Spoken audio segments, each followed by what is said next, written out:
চেহারাওয়ালা মানুষ দাঁড়িয়ে আছে, বুঝতেছি না কে এসেছে বুঝতেছি না। মা আমার ভয় লাগছে। মা দৌড়ায় গেল, দৌড়িয়ে গিয়ে দেখে দেখছেন ওখানে মধ্যে স্বয়ং গৌসুল আজম দস্তগীর মাহবুবে সুবহানী কুতুবে রব্বানী সৈয়দনা আব্দুল কাদের জিলানী সৈয়দনা গৌসে পাকের জামানার একটা ওয়াকিয়া মনে পড়লো, না বললেই নয়। তখনকার বাদশাহ অ্যানাউন্স করলো আগামীকাল ঈদে মিলাদুন নবী সাল্লাল্লাহু আলাইহি সাল্লাম, সকলকে দাওয়াত করো, রাজ দরবারে মিলাদুন নবী পালন হবে।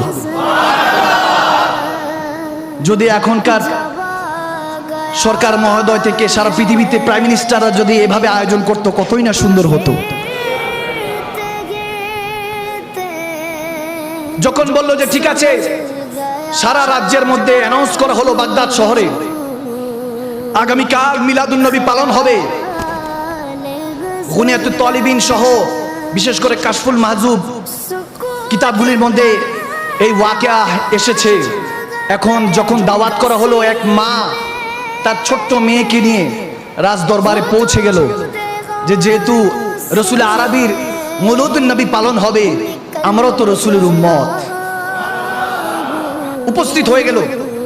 এখন ওখানের মধ্যে যারা গার্ড আছে তারা ধরে ফেললেন, প্রহরীরা বলে দাঁড়ান, আপনি কোথায় যাচ্ছেন? বলে ভিতরে তো আল্লাহ নবী শান মান চলছে, মৌলুদুন নবী ঈদে মিলাদুন নবী পালন হচ্ছে, আমরাও যাব, যেতে দেন। তখন বলে যে ইনভাইটেশন কার্ড আছে আপনাদের কাছে, যেতে হলে ইনভাইটেশন কার্ড লাগবে, অর্থাৎ ওই কার্ডটা থাকলে আপনি পাস হতে পারবেন, যেতে পারবেন। বলে আমাদের কাছে তো নেই। বলে তাহলে ঢুকা যাবে না, চলে যান। ছোট্ট মেয়ে মার দিকে তাকিয়ে আছে, কি হচ্ছে বুঝতেছে না। মা মেয়েকে বুঝতে দিল না। বলে ঠিক আছে, সমস্যা নেই। মা তার মেয়েকে বলল চলো মা ঘরে যাই, ঘরে গিয়ে আমরা আমাদের মতো পালন করি। মদিনাওয়ালা শুধু রাজপ্রাসাদে আসে না, কুড়ে ঘরেও আসে। শুধু অন্তর দিয়ে ডাকতে হয়, কারণ আমার আল্লাহ বলেছেন আন্নাবী ওয়ালা বিল মুমিনিনা মিন আনফুসিহিম, নবীজি তো মুমিনের জানের চাইতে নিকটে। যখন বাগদাদের ওই মহিলা, ওই মাটা তার মেয়েকে নিয়ে ঘরে আসলো, একজন আরেকজনের সাথে কথা বলছে। মা বলছে যে আল্লাহ নবীর আখলাক এরকম ছিল, চরিত্র এরকম ছিল, তিনি যেখান দিয়ে হাঁটতেন কাফেরাও তাকিয়ে থাকতো, কাফেরাও তাকিয়ে থাকতো, সৌন্দর্য দেখতো। এরকম বলছেন। কিছুক্ষণ নাতে রাসূল চলছে, কিছুক্ষণ হামদে বাড়ি তালা চলছে, কোরআন তেলাওয়াত চলছে। তখন ওই মেয়েটাও বলছে ঠিক আছে মা, এখন কি করব?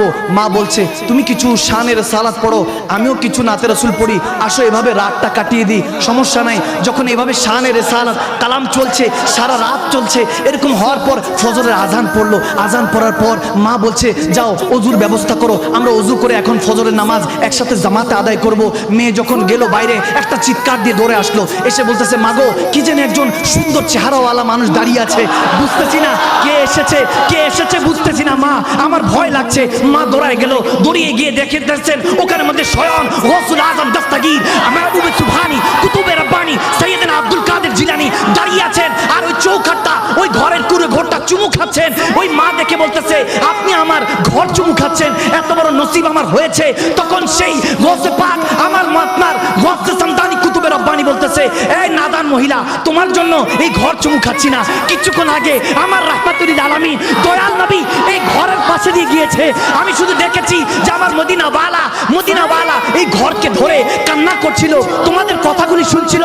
যখন গৌসে পাক এই কথা বলছেন, তখন হয়তোবা এমন অবস্থা হতে পারে ওই মাটা তার হালাতে দিলে এরকম বলতে পারে আব মেরি নিগাহোं में जचता नहीं कोई, जैसे मेरे सरकार है वैसा नहीं कोई।